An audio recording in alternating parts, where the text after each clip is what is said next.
Hello, everyone.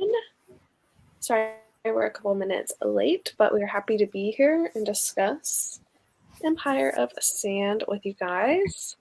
To start off, I guess we can just go around and say what we rated the book. Nicole should be here tonight. I, even though I had 2 months, was not able to finish the book. But of what I've read so far, I feel like it has the potential to be like a 4-star. I don't know that it feels like a 5-star book to me, but it definitely is really good. And I like the writing and the world. So 4-star of what I've read so far. Okay. Yeah. I did call pile for this one and it ended up being like a 4 stars. It was like I think it was like a 4.2, something like that to be specific. So like a lower 4. But yeah, that's what I rated it. It seemed fit. Yeah. I am in the same boat of a 4-star read. I am also in the same boat of not finishing the book entire of the show, but definitely in the same vein of what everyone else is saying. I really, really like the writing style. I feel like there's something about either the writing, the characterization, or the world, or maybe all three, that it was very easy to immerse myself in. So even just having started it some time ago, I feel like I got through it pretty quickly, even via like audiobook and physically. I kind of feel like it's very easy to read while at the same time not feeling like the writing is particularly simple. So I feel like it has a pretty good balance with that. And I didn't finish it yet, but I'm excited to keep reading it because I do think it's really good. And before we like hop into discussing it, do you want to give like a little summary of what it is about, Christine, just in case? Yeah. So essentially, there is a young woman named Mare who discovers that she has, oh my God, right on time, girl. Hi. How are you? Hello. Do you want to like give your rating and stuff? I was about to go into a little synopsis, but Okay. I rated the book a 4.25 star. It was actually my first audiobook ever, so I don't know if that influenced it positively or negatively, but I really enjoyed it. I really liked the love story. It felt very authentic to me, and I also really liked the dream magic aspect and the world building. I think the reason why I didn't give it a 5-star rating is because I felt like it was a little repetitive at times. But I don't know if it was just because I was listening on audiobook. Yeah. I feel like you just stole the words out of my mouth. You know what I mean? Like I was like, yeah, I rated it a 4.2. Anyway, everybody's 4 stars all around. Oh my God. Yeah. Starting off the year strong. Like literally, it seems exactly like that. Like I feel like a lot of the reason for my rating was because I thought it was going to be like a lot more epic fantasy, and it ended up kind of being just a love story about how two people kind of like escaped their captors, which is fine. That's beautiful. But I was like, I want to know about the magic system, yo. So that was one of the things. But anyway, so about the book, in case you guys, need a little synopsis, essentially our main character, Mare, finds out that she can do like dream magic, which essentially is like when she does certain rituals that are part of her religion, part of like her core being, she can take the dreams of the gods and kind of shape the world around her. And so because of that, she gets recruited by like this religious leader called the Maha, and he basically makes her pledge herself to him and controls her via like this really strong like bond magic. And then there is what is it? It's not a marriage of convenience. What is that? It's an arranged marriage. Arranged marriage? Yeah. Oh, I guess there's like an arranged marriage between her and another person like her. And he also is trying to get out, So it's about them really. I do love an arranged marriage trope. Hello. Hello. Hi. Hi. Beginning was a 5-star and then it turned to a 4, but still enjoyed. Yeah, that's how I felt too. This person wants to know how the audio book is. It was good. I- Sorry, go ahead. No, I'm sorry. My thing froze. It's snowing here, so I think my Wi-Fi is like freaking out. Your Wi-Fi's No, I like was just go gonna ahead. say that. Go ahead, Nicole. What? Okay, I was gonna say the audiobook was good, but a little bit repetitive. But I mean, did you guys read it via audiobook? No, not on I audio. read mine mostly through audio. I feel like even kind of early on, I heard a lot of the same phrases over and over again, or a lot of like the same vocabulary.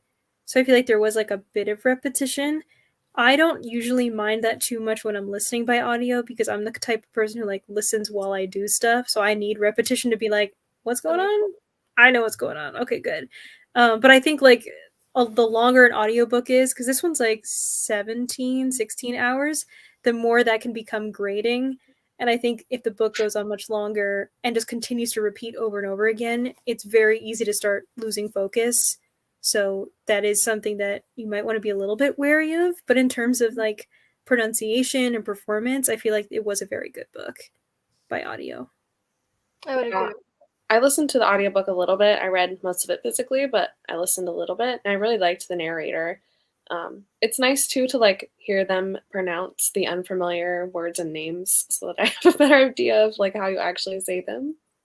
Because in my head, I'm just like not saying them how they're supposed to be said. Same.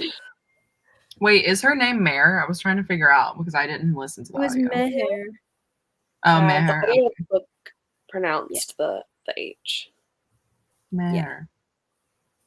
Well, I've been saying it wrong to myself, so there you go. Yeah, I was calling her Mare too. Yeah. Yeah. I think you liked the audio as well. All right, let's jump into the discussion. Does anyone have any strong feelings about where we start? Do we want to talk about characters, plot, magic system? I think one of the things that really stuck out to me was the magic system with this one. And going back to like Nikki's comment about how it started off as like a 5-star, I was like feeling the magic system. I'm like, this is so original. I don't know if I've ever really read something like this. Like, I'm so excited for this magic system to be explained, for me to know like everything about it. My fantasy brain was like, let's get it. And then like as I kept reading, I was like, wait, we're never gonna get an explanation about this magic system, are we? Like we're never gonna do a deep dive. It's just gonna kind of be like a really vague outline of kind of like the dream magic and things like that. Like even like the Deva being in there as like children of the gods, that kind of a thing, that was kind of vague too. And it disappointed me a little bit. I'll have to say it. That part disappointed me. Yeah, I would agree with that.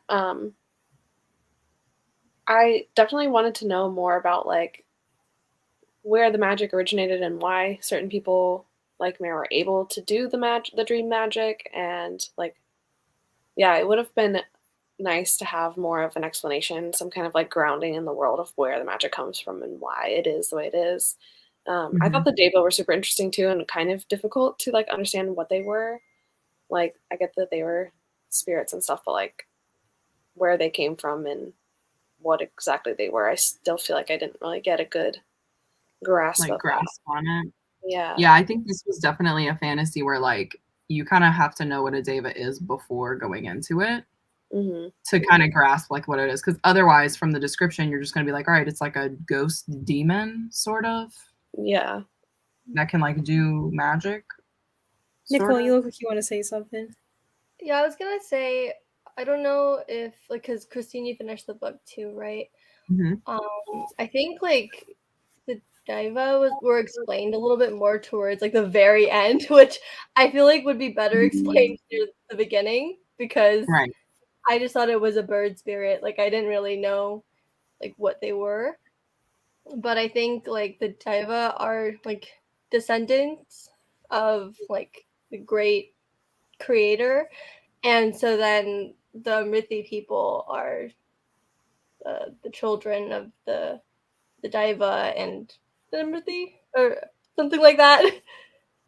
Yeah, like they're all like kind of connected, but it was never like, you know, straight laced explained, which is fine. Like, you know, I guess that's not, like I said before, I don't think that's really what the book was about. I think it was really about the characters, like the two, the lead obviously, and then her husband. At least that's the vibe that I got. Yeah. I do appreciate the mythos around them, though. I think that was really interesting from the beginning of the story, framing the Daiva as these things that, like, a lot of people are just like, I don't see that. I don't even know what you're talking about. And it's this thing that they think is like, you know, oh, you're from this very ostracized culture that generally nobody respects in the rest of, like, the governor's castle, or, like, you know, his building. Everyone who worked there and everybody else who lived in that area was just like, well, this is like some weird little thing that you do, but no one knows what you're doing. So to them, it just seems like this odd ritualistic, you know, heathenist type of dance, or, you know, ritual that generally no one sees any reason for. But it's very cool to have, you know, Arwa, who is able to see the Daiva, as well as Meher, who's able to, like, perform, or, like, you know, actually just, like, cut some of her blood to make the Daiva go away. And you're like, okay, so obviously there's some kind of connection here. And then having the, I guess, kind of like a reveal of, like, the Amrithi being the descendants of the Daiva, and how that kind of makes sense with the blood. I was really intrigued just from the beginning when there was like a woman who worked, I think she was like one of the maids or something like that, and she was like, "Just give me some of your blood," and that was like part of, like, the big opening thing, which I thought was really interesting. Like, the very beginning of the book just gives you like tiny little tidbits of something, and you're not really sure, like, how does this all connect? And then you get to see it very quickly, where the maid is just like, "Please just give me some of your blood, and, like, I'll owe you a debt, anything." And it kind of like creates this sense of urgency for what's actually to come. It's hard to say if that's really, you know, what was uh, fulfilled by the final story, but I do think it was a really interesting setup to give it this, you know, unforeseen type of mythology that's a little bit different from what I normally see in fantasy books, where it's like, only I can see the thing, but, like, it's very tied to culture, and I think that that's very cool. Yeah, And that was it very was fun to see. Yeah. it was really interesting because it reminded me of the, like, basically when in the Bible when they put the blood over the doorway, and basically like that tells I Is it like forget the angel who of used it death? for. Like, Yeah, don't. it's like the angel of death, like who they can kill and who they spare. And it Mm. was just, I was like, wow, okay, so we're doing like a whole blood debt thing. Like that's what's happening. Because essentially she's got to mark, she has that scene in the temple when she goes, and she has to like mark every doorway with her blood, her and her husband. And I was just like, dang, this is just this. I'm remembering some things from a Bible story. From Sunday So school. yeah, from Yeah. Sunday school. I thought that was interesting, and then also tying back to the culture too was the fact that, like, so in the beginning, her mom, Mayor's mom, has never married her dad, right? Like she was there as like a mistress and then left, and so the whole time you're like, why did she leave? You know, what's the deal? Blah blah blah. So then you find out later that because of her magic, that if she had made that kind of contract with him, if she had made that bond with him, she would have been bound to this man forever. And that's just something that like their people don't do. I thought that was a really interesting part of the magic system too, because those are obviously rules to it where like you have to think outside of the box. Like if you ever, you know, get married or like, you know, make a contract or even make like a vow to somebody, you have to kind of like keep that in your brain. And I also thought it was interesting that her, like the woman who raised her, she never told her that she shouldn't like get in a contract with somebody. Like she never thought to be like, oh, you're Amrithi, so like you probably shouldn't do this because if you do, you'll be bound to this person forever. or like whatever. So I think that is interesting, kind of just not having the full picture of her growing up. But then also for the second book with her sister, I think it'll be interesting to see her POV, because obviously she has no idea about any of it, right? Like she was not brought up with the culture at all.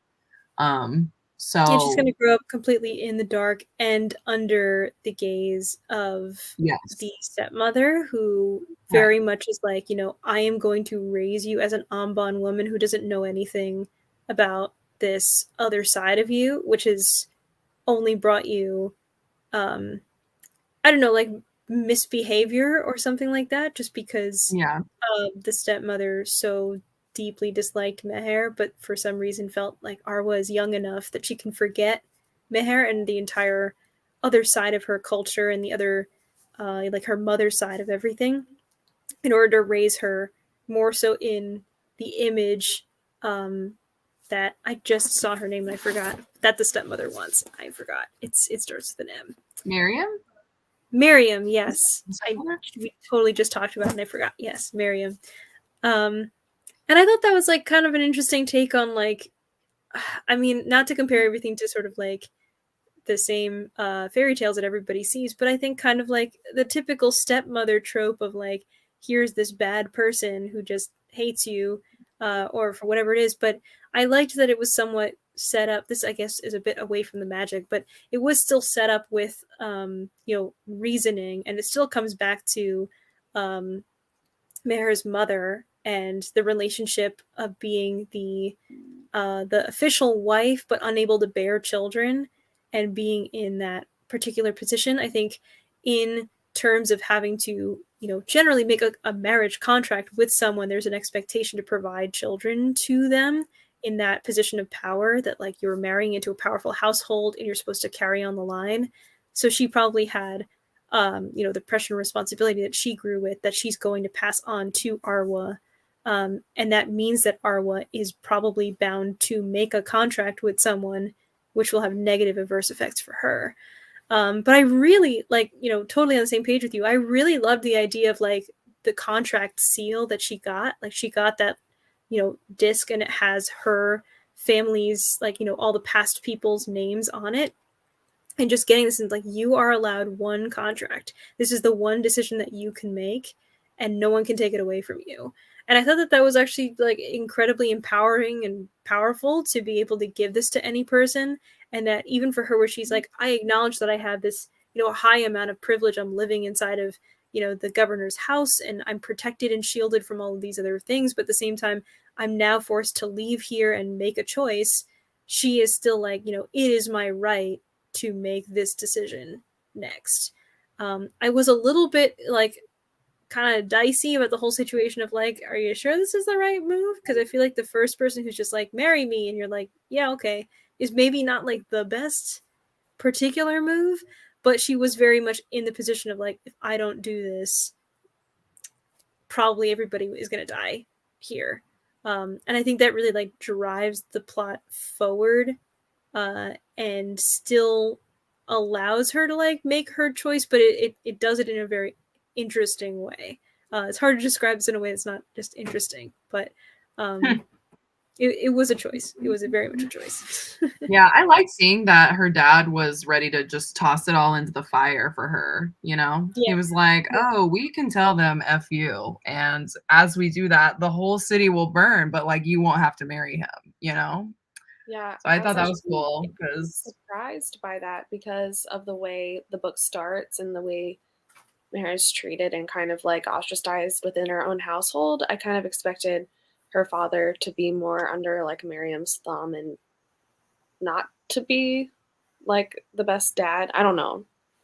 But the fact that he was supportive of Meher and was trying to allow her to remember her mother and honor her mother's culture and was ready to throw down for her was nice, even though like he is limited in what he can do. But I'm glad that he wasn't just horrible.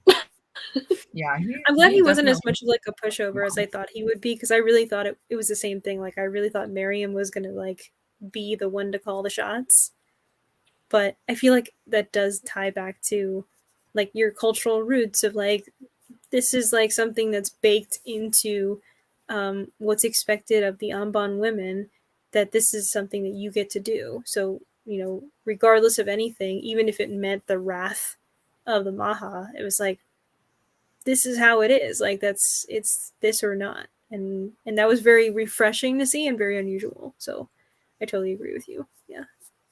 Yeah, kind of going into that contract. So, how did you guys feel when she got first introduced to her husband? Like when they were having the little sit down tea with her potential husband, her father behind her, Kalini, the weirdo, you know, whatever you want to call it, temple girl, who's really calling the shots, you know, and then she's sitting there with him and she's like, "Do you have anything you want to ask me?" Or and all he says is, "Do you want to get married?"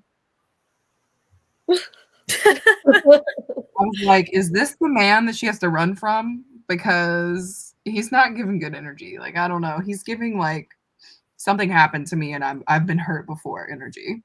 Yeah. I did like the moment of, like, connection between the two of them when he's, like, trying to warn her with his eyes, like, "Get the F out of here." Mm-hmm. But yeah, it definitely was uncomfortable and of a scenario, and just the way that they were forcing her into the choice. Like, it was just such an illusion of choice and so insulting. But like, I did uh, admire her for choosing to protect her family in that way, um, and being like to her dad, "This is my choice to make, and I am choosing to not bring hellfire down on everyone around me." But Mm-hmm. and at the end too, where she's like, "Oh, I really would like more time before that I have to make this decision." But truly, my decision was made before I even came into the room, so it really doesn't matter. I don't. Yeah, it's Yeah, interesting. they did her wrong. Yeah, they definitely did her dirty. They did Yeah. her dirty. I feel like they really kind of set her on a path where there was no real choice. And she knew that. And it was, I don't know if it was really even like character development or anything like that, because I really feel like she just had to do what she had to do. It was just like, you know, either everyone will die or I guess I'll marry some guy. Like, guess Yeah. I'll marry the some guy because the alternative is literally unacceptable. Um, but I thought it was kind of, you know, eye opening for the reader to really see like she's been saying like I've been living like this privileged life and everything, but you get to see like how sheltered that she is, where she's like, I don't really even like talk to anyone. Like I've never even really like talked to a man that's not my father. So like, oh, what would make a good husband? Like I don't know. Would you be a good husband to me? Like I'm kind of just stuck here asking questions that technically don't matter because I need to still make this choice. But it does show that she just is kind of like this girl in a situation of like, you know, I'm going to do what I guess is right, but I have really like no idea of what's ahead of me. Um, and I think that, you know, with the customs of having to consummate the marriage and then the, like, you know, not wearing the seal and then like showing like the mark on her body to show that like they had consummated it or not.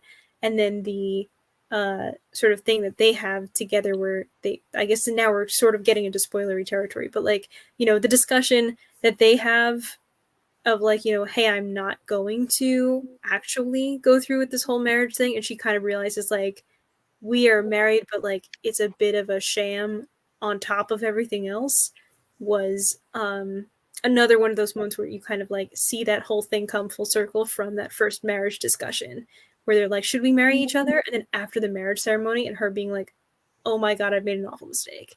But also, what else was I going to do?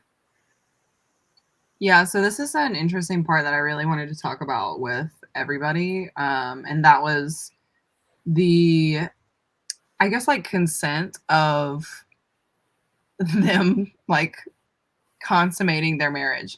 Because obviously in the beginning, there are two parts.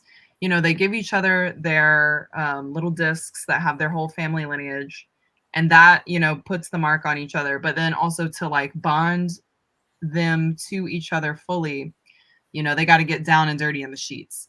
So we know from the beginning that they don't complete that part, obviously.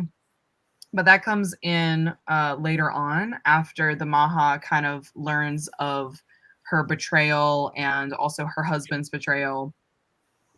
And the fact that like they lied to him. So then he point blank is like, you must sleep together or else like you will be murdered or like whatever.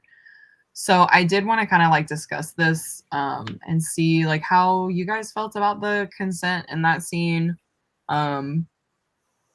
I don't know. Because at first I was like, are we supposed to have a on-page rape scene? Like, what is this magic going to do? Because I thought he was really going to act like an animal and like come at her.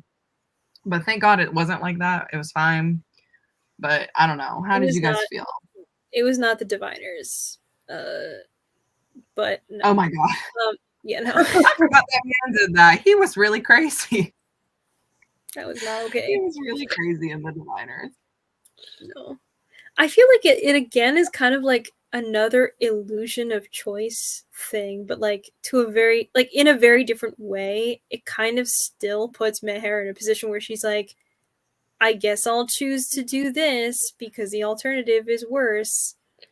Like I feel it almost seems like that's such a theme throughout the whole book. Like she's just doing what she has to do the whole time. Like she doesn't want to dance these rites for the Maha, but she has to, and she doesn't want to get married, but she like has to. Yeah. Her whole entire life in this book is just the illusion of choice, never truly being able to choose for herself her path. Just about stuff happening but to her. I'd like to hear Nicole's thoughts as well, because I haven't actually read the scene that Christine's talking about yet. Yeah, I think that it was a very like intense scene, just like the lead up to the actual bedroom part. I think that it went as well as I could have hoped that it would go. Right. That makes sense, because he was actively like trying to fight the curse, and he was sick, like really sick, like wasn't waking up at all. Are we discussing spoilers? Yeah. Oh, okay. I was like, shoot. But I think that they turned a very stressful, traumatizing situation into something as beautiful as it could be. It's true though. It is true because at the end they end up making like I don't even know what to call it, y'all. Like that's how vague this magic system is, okay? The love bond. I don't know. You remember that, Nicole, when she was like, I will love you and you'll love me and we'll hold that higher than everything else that we have to do. And that'll break every other curse, you know? So yeah, I felt like the beautiful thing about that scene was that she didn't even realize that she didn't really even make a vow to the Maha. Like she was like, when they consummated their marriage, she was just making vows to him pretty much. Right. And I think that's beautiful. I think that also was like part of the reason I was like confused too, because I was like, wait, she didn't make a vow to the Maha. So wait, what's happening? I didn't know what was going on. There were rules that weren't explained. Yeah, I would agree with that. Just call it a vow. Okay. Very vague. Just a vow, you know. Anybody can make it or break it.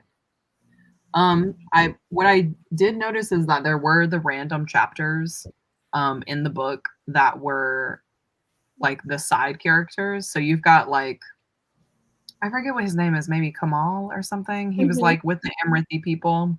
You've got his chapter. You've got I think it's Lolita. There we go. Lolita. There you go. The girl who raised her.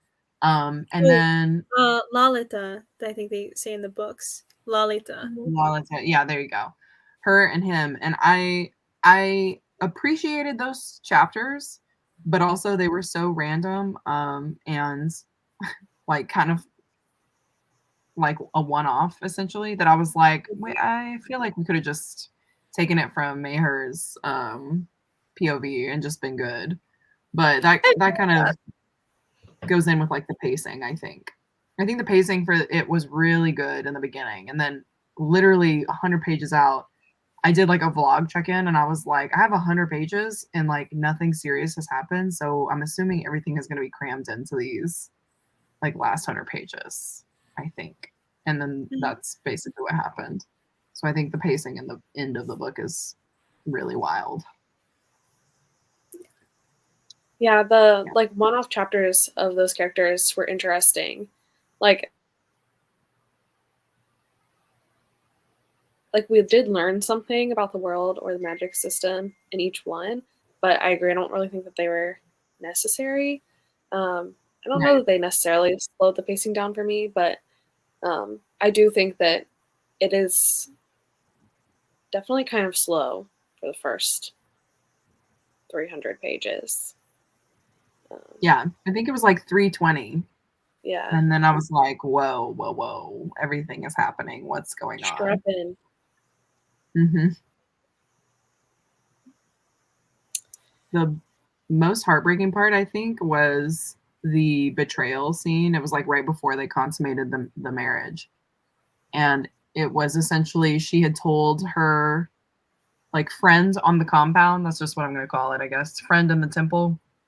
She told her friend that she like hadn't slept with her husband, and somebody overheard that conversation and essentially like tattled on them. Was and that so Maha finds out? Huh? Yeah, because the girl, Is that how the Maha finds out? Oh, that's crappy. Mm-hmm. Well, yeah, the third person essentially just like rats them out, and it's a sad scene, I think, because this girl's obviously her friend, but she gets murdered. She gets, knife across the throat, and it ends up being like Kalini's sister. And so you kind of see this moment where Mayor is like, yeah, Kalini, this man is a man. He's not a god, and he doesn't have any loyalties, because if he cared about you, he wouldn't have killed your sister, like your only sister. You know what I mean? I think that was like the beginning of the end of the Maha. And it also was really, like as a turning point for him, it was really interesting because this whole time everyone has kind of seen him as a god, and it ends up showing like his humanity. You know what I mean? Mm-hmm. In a way. And I think it really comes through in the end for him.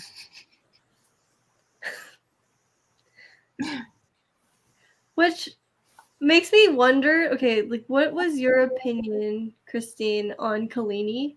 Because I thought she was a very interesting character, but I guess I don't know, like spoiler, I guess, but I guess I don't know why, like what motivated her to kill the Maha at the end, because the way she phrased it made it seem like she was so insulted by the idea of Maher like threatening him and him complying because she's so below them that's why she killed him.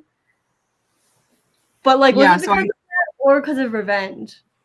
I mean, I think it was a mix of both, because Kalini's storyline is so interesting. So her and her sister get picked up by the Maha when they're younger. They had nothing, so they basically go from zero to like where they are now. Kalini obviously is like the Maha's right-hand man, right-hand woman. And her sister is kind of just like floating, right? She's kind of just like reaping the benefits of her sister's success. So in that moment, I think Kalini kills the Maha because he's so weak. He's literally just like the weakest thing in that moment, because the last dance wasn't completed. And he is so weak.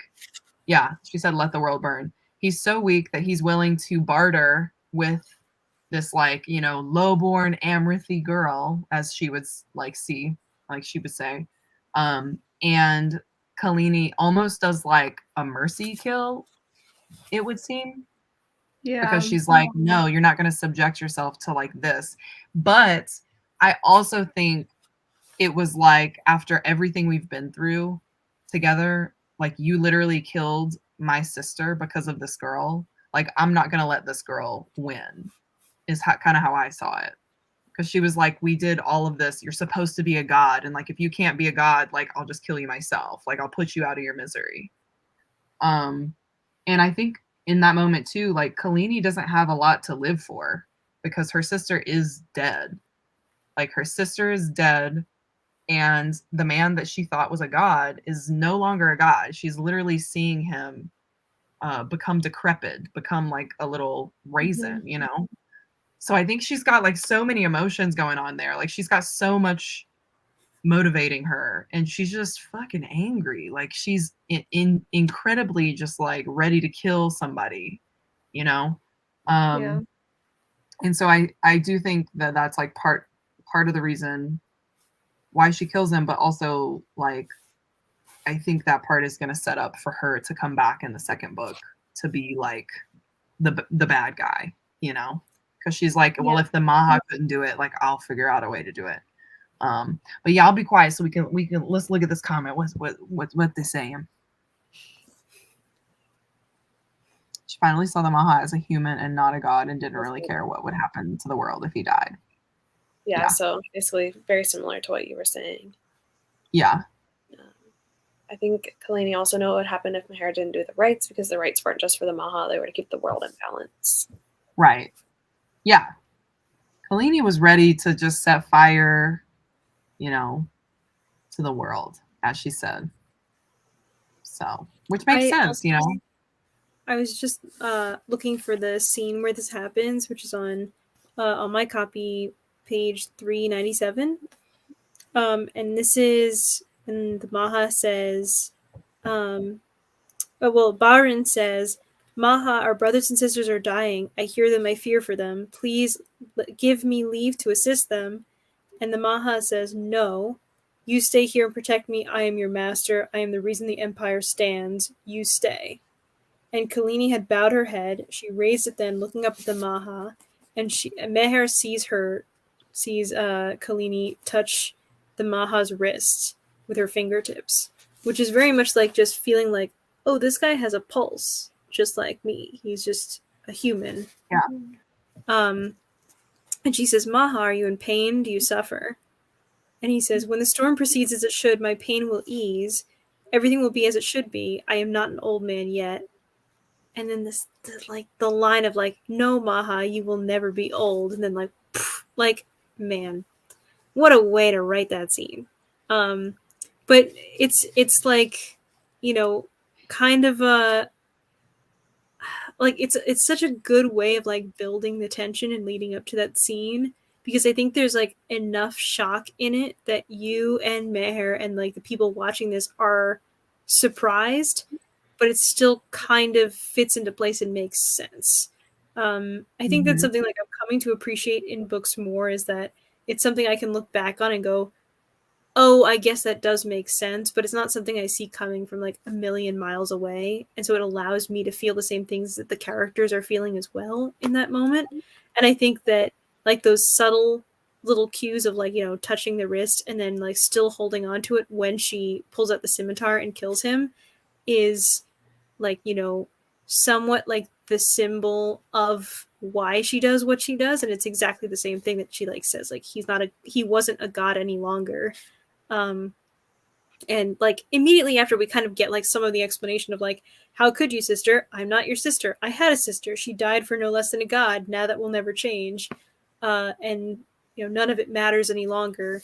But I kind of like that is also like mirrored in her actions as well. Instead of just being a purely like telling, it is very much like a showing and telling type of situation for this book. Yeah. Yeah, I think Kalani is an incredibly dynamic character. She's probably the most interesting one in the book. Because I think the two main leads pretty much stayed the same the whole time, in my opinion. But yeah, I definitely liked that because I wasn't expecting her. I had written her off. I was like, wow, Kalani sucks. Her sister died and she literally does not care. But I think in that moment, obviously, she's showing, like, my sister died for a normal human being. He deserves to die. Like, that's the line, you know? Mm-hmm. So, yeah. She really made them up. Speaking of leads, how did we feel about Mahara as our main character? I definitely liked her because I thought it was interesting how she's pretty different than a lot of other main characters in fantasy books, at least the ones I've read. Like, she's not super, like, Helpless. Did see? Yeah, but she's not like wielding a knife and being out here like I'm an assassin. Like she's like a strong woman in other ways, which I thought was neat. She was like incredibly woke too, because she kept Yeah. being like, I know that I have privilege. Like my daddy Yeah, is that was like rich. the major thing, was that like she knew the P word from the beginning. Where I was Yeah. like, oh my god, She this was is like a saying new privilege word. all over. She was very self-aware to the whole book, which I liked and appreciated, and Yeah, like knew. And so that Also- that is interesting because like herself and- we'll be able to see the contrast between her and Arwa. Because like I really think Arwa is gonna be like a little spoiled person because she's raised by Miriam, right? Yeah. So I'm hoping there's like a big contrast with that in book 2. Is the second book gonna be from her point of view? Yeah, Arwa. Yeah. Oh, okay. I think it also takes place 10 years after the first one. Okay, interesting. I didn't realize that. Yeah, so we have a bit of a time jump. We love those. Yeah, I'm really interested to see where the second book goes. I think it's kind of interesting that they ended up killing the Maha at the end of this book, because I would have kind of thought maybe he would be like the overarching villain of the entire series, but it seems like we're just going to get some kind of new plot in the second book. That's what I was saying. So I did like a reading vlog for this, and in my reading vlog I was like, I'm confused because if they kill the Maha, like what happens after that? But I think in the second book, like essentially they're dealing with what's happening at the end of the first, which is Mayor is balancing the world, right? She's chosen to be like the kind of person who is going to do the rituals every time that there's a storm or whatever. So I think they're just dealing with those consequences. And then also Kalini, the wild card, I'm sure she's going to come back and be like a crazy villain. Like she might even be crazier than the Maha, you know, because she's not stable. So that's my thought on it. Did we talk about Meher's mom at all? No. Not really. Should we? That reveal of her being in the like desert and being the leader of the Amrithi tribe, I was like, I feel like I could see that a mile away. Like I don't know how anybody else, but like I was like, yeah, her mom's not dead. She's literally coming back at the end of this book. Yep. Yeah, and she's like the leader, of course. You know, she's a baddie. She's just so interesting as a character, but like not really interesting, you know, because she was like, I loved you, but I left. Yeah, I feel like in that respect, a lot of this book felt very much like a young adult book in terms of some of those story beats where I was like, I know what's going to happen next. Like, the answer is love. Everything is love. The bad guy. Yeah, that was the overarching theme. Everything is love. Love is love. Yeah, everything is love. Love is more powerful than anything else. There's a big brooding like guy that I'm forced to be with, but we're gonna fall in love with each other. My mom is secretly still alive, and of course the leader of the Amrithi clan, that's also super powerful. I'm a princess. I was born a princess. Where I was like, yeah, I mean, like, yeah. Yeah, it just, I don't know. Yeah, it did. And to be fair, I think this is her debut. So this is obviously not her strongest work. Like, I think there's another series that's super popular. And what is it? I'm gonna look it up right now. Is that the Jasmine Throne? Yes, I think so. Is it? I heard some very negative things actually about the Jasmine Throne, that made me very hesitant about going into Empire of Sand, and I actually I mean, like, with what I'm saying of like, oh, it's very YA, just means that like there's parts of it where I'm like, this feels a bit predictable, but I'm still like very much enjoying the way it's written, and I still like appreciate it for what it is. Like, in no way do I think that that's a bad thing, but I also think that what happened with the Jasmine Throne was, and this is just from me like talking to other people who have read it, there were a few of those things of like the pacing being off and the general direction of the story was not what people were looking for with that setup. I think like it was advertised in such a way which gives you a certain idea of where that premise is going, and it doesn't quite fulfill it. And for those reasons, I was a little bit worried about this. But I feel like a lot of, what I have read, like a lot of that prose is like that nice level of like not too purpley, but just lyrical enough that it's fun to read. So I don't know if that's also in the Jasmine Throne or anything else, but if this is her debut, I mean, I feel like that's very positive. Yeah. I would agree with that. I would be so interested to see like how the Jasmine Throne is, because I too have heard like mixed reviews. So yeah, and I think that one's sapphic, right? Yeah, I think so. So I would be interested to see, because it wasn't like I hated the writing. Like I even remember saying this to myself, but I was like, when I'm not reading it, I want to like continue because I'm interested. Like the intrigue of it is there. It's just, I think the plot kind of like fell through in the end for me, because my expectations were like, all right, we're about to have this really cool magic system. She's about to go in, she's going to attack the Maha, and then like everything just went left, So. Yeah, I think definitely the characters are what drew me into the story. Yeah. And I definitely went into the story hoping for more magic than I think we got. Yeah. I like almost wanted to say it was like low stakes, but I guess it wasn't low stakes because obviously the end of the world could have happened. But I think it still comes back to like the illusion of choice. Like again, it's tough when like a lot of your decisions were all made for you and you're just following a path someone else has laid out for you. I feel like some of that takes away the urgency and the stakes a little bit, because it feels a little bit like your free will is being taken out from under you. Yeah. And you're just watching events unfold and you just feel like a little bit helpless to change them. And I think it's that same thing that Jess was talking about, of like she was forced into a marriage. She was forced to do ritualistic like dances for the rites.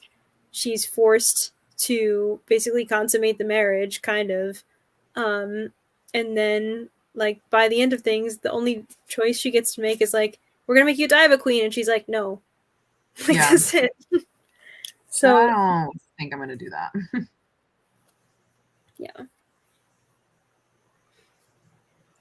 So I think that maybe part of the reason why some of this had like a bit of the wind taken out of it, but I wonder how different that may be, because this does feel, again, from my limited perspective, this feels a bit like a complete story, like a little bit, the way that it sort of finishes off. And obviously there are a couple of loose threads as far as like Kalini running off and Arwa from the beginning living off, her own life, but technically it's not really incomplete. So I'm curious to see how this will be like, it's been sort of tied up, and then all of those loose ends are going to kind of keep going off, and I'm sure connecting to other things that we've already seen concluded here in this book. So we can't just do like love is the answer again in book 2. So I'm curious what Tasha Suri has planned or did with book 2. She could make that the answer to book 2 as well, Rachel. Love is also no way. Now hate is the answer. It's one or the other. Yeah. Okay. One or the other. That's Kalini's vibe. She's like, Yeah. murder all y'all. I can't wait. I hope she was cooking up something in those 10 years. I hope she was cooking up something good, Fingers crossed. Hopefully. Fingers crossed. The interesting thing, though, I guess, like the rating for this one on Goodreads was 3.8, and the Jasmine Throne is 4.2, I think. So. Oh, really? Yeah, so people like Jasmine a little bit more. Anyway, not to bring back that, but that's what I was looking at. Interesting. Mm-hmm. Well, does anyone have any final thoughts? Anything they'd like to discuss about Empire Sand? I liked it. Can't wait to finish it. Yeah, like overall I liked it. I feel like I've been like, yeah, the ending let me down.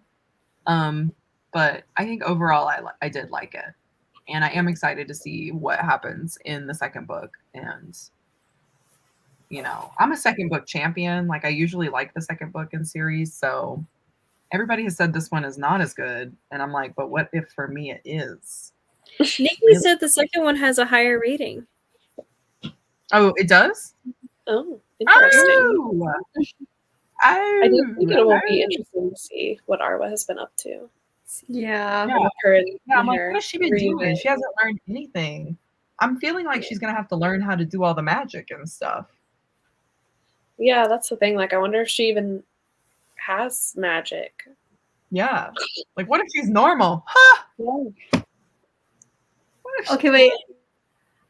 We never talked about this, but where do we think Maher's dad is?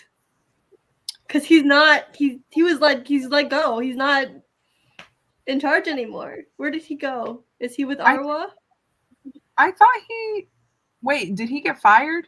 Is that what happened to Yeah. him? Well, we don't know if he resigned or if he was fired, but he was no longer the governor when she started searching for Doing her information. thing. He probably went with Arwa. He probably went with his wife.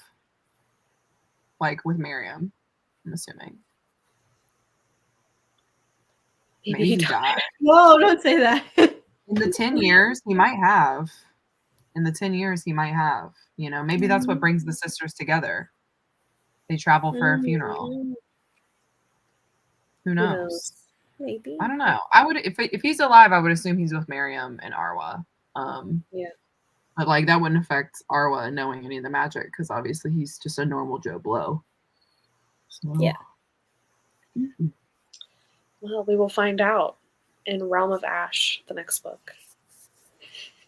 Excellent segue, Jess. Thank you. So we'll be reading Realm of Ash over March and April, and the live show will be at the end of April. Should be here on my channel again. Maybe he's the villain in the next book? I hope not. I also That's hope so. not. Wait, I don't that think would be so. No. ultimate YA if your dad is secretly the villain at the end of everything. Yeah. That's like the plot twist that you never saw coming, but like not in a good way. Yeah. Do you think Miriam divorced if he no longer has power? I don't It's think so. possible. She was a I don't little. know. Can they get divorced? Like I don't know. I thought you can't divorce each other. Like you made your one sacred bond as an Amban woman. Yeah. So Like I don't think she I don't can know if you divorce can. him, you know? Like death do them part. Yeah, I want to know why they even got married in the first place. Like, did they even like each other? They seemed like they liked each other at least. I think Yeah. I I feel like think it would her be hard to father like Miriam, especially if she treated your daughter so poorly. Especially because Well, she said that her father changed. She said after her father Yeah. got married, he changed Yeah. a lot. So I'm assuming it's he just like Snow wasn't White. ever with it. It's like Snow White, Sleeping Beauty, all those ones where it's like, well, Disney my dad's bad now. princess. Yeah. Yeah. We'll see. Anyway, I'm excited. Excited to see if R was a brat. Yep. Yeah. Me too. So 10 years. How old was she? She was like 8 in this book, so she'll be 18. She was really young. I think she was maybe about 8. Yeah, I think she was 8 or 9. All right. That's why it's a little wild though that Miriam was like, "You'll forget all about your sister that she even existed," and I was like, "She is 8. Like she's not like 2." Yeah. Yeah. I'm like, I think she'll remember, but okay. That I was kind like of think some. that was more just like an It was insult. just a thing to say. Yeah. I Yeah. think she was just trying to make Meher feel as shitty as possible. Yeah. And she did. Mm-hmm. Well, it And worked. she did. Yeah. So anyway. All right. Well, that wraps up Empire of Sand. Thank you everyone in the chat for joining us. And we will see you in 2 months. Woo!